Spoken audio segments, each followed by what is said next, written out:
Here we are back in my keto kitchen, Judy's Keto Kitchen.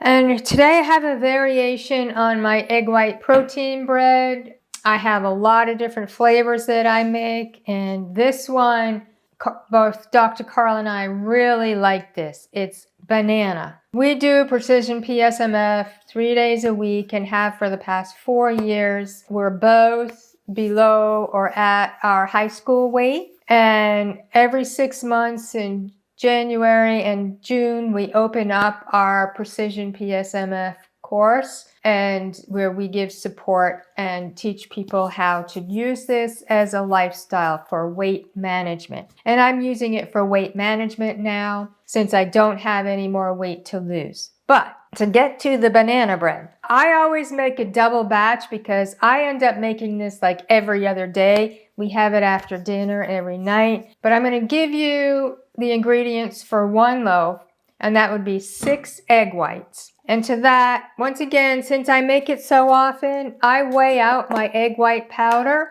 and keep it in containers, so when I need to make it, I don't have to weigh it out. So this would be 27 grams of egg white powder, and to that you add a teaspoon of gelatin.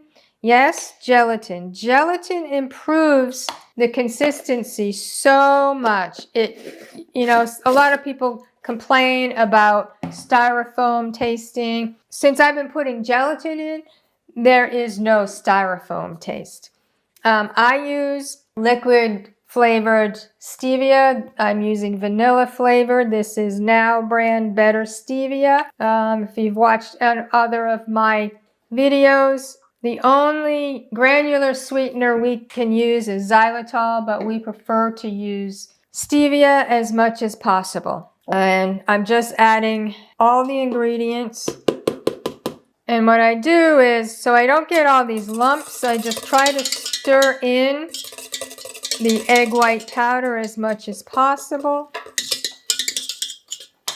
And then you're going to whip the egg whites till they become a stiff peak. And that can take up to 6 minutes. So I usually time it, and I do not go over 6 minutes.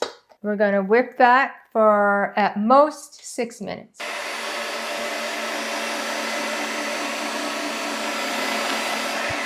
I'll just stop this because of the noise, but what I'm going to do now is add in a teaspoon of cinnamon, because cinnamon and banana go really well, and hope it doesn't just fly all over the place.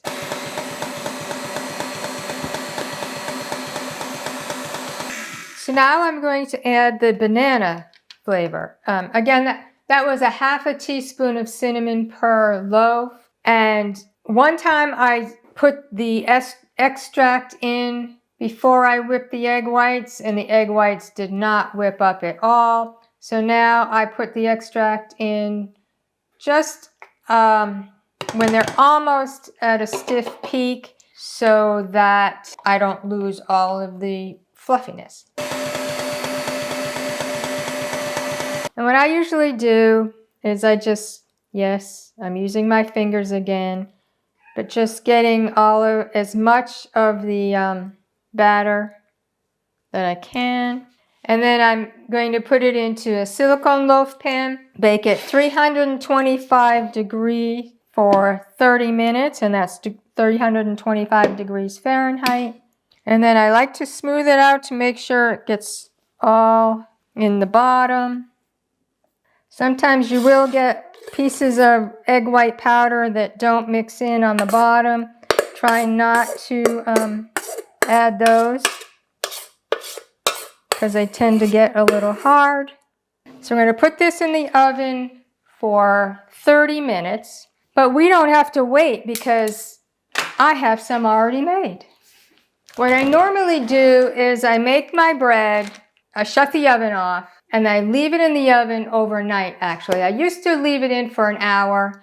I leave it overnight, and then I put it in a Ziploc bag, and it gets nice and soft. If you notice, sometimes you take it out of the oven and it's still all crusty, and that adds to the styrofoam taste. So if you put it in the refrigerator in a Ziploc bag, And I used to put it in after an hour, but then it was still a little warm, and then it would stick to the Ziploc bag, and you'd be tearing it all apart. So now I leave it in the oven overnight. In the morning, I put it in the Ziploc bag, and by the evening, it's perfect to eat because it's nice and soft. It's not like styrofoam. Perfect. So let's try this. I just can't wait to try this. Oh, I got a little hole. See, that's the hole I was talking about. But here, I'll show you this side because it doesn't have the hole. So this, banana bread. It's chewy. It's not like styrofoam. This tastes so good. Enjoy your banana bread.